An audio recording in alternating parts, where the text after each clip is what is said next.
vous allumez votre télévision ou parcourez les pages de votre journal, il est de plus en plus courant d'entendre parler des procès climatiques. Ces actions en justice, initiées par des associations ou des individus contre de grandes entreprises ou des gouvernements.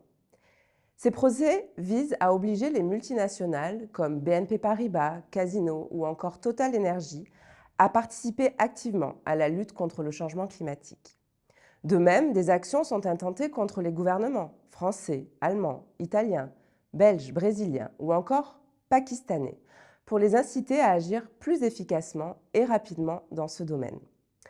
Ma thèse s'inscrit dans ce contexte et explore une question à la fois audacieuse et provocatrice.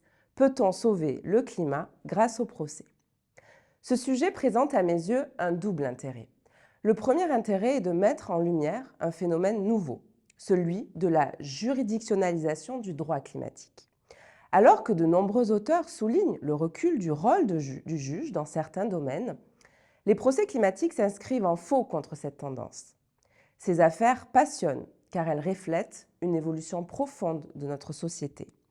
Elles révèlent la relation qu'entretiennent les citoyens avec la justice et redéfinissent la place du juge dans le traitement de litiges touchant à des enjeux sociétaux vastes et complexes.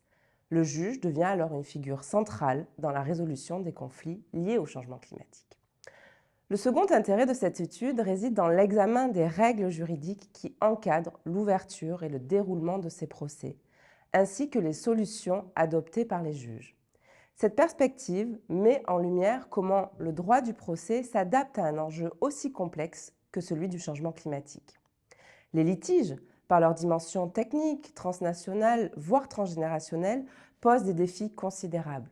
Ils interrogent la capacité du procès à appréhender ces questions dans toutes leurs dimensions, révélant ainsi les obstacles procéduraux et substantiels que ces affaires soulèvent.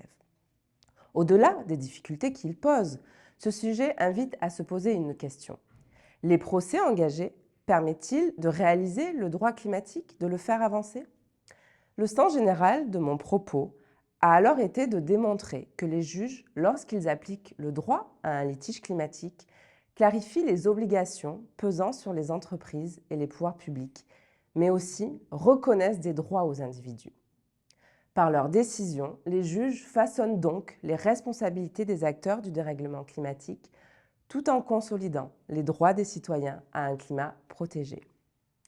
Plus encore, les décisions rendues attestent que les juges ne se contentent pas d'imposer des mesures réparatrices. Ils projettent désormais leur office vers l'avenir en prescrivant des mesures préventives. Dès lors, le procès, traditionnellement conçu comme un instrument d'apaisement des conflits passés, devient également un outil pour prévenir les conflits à venir.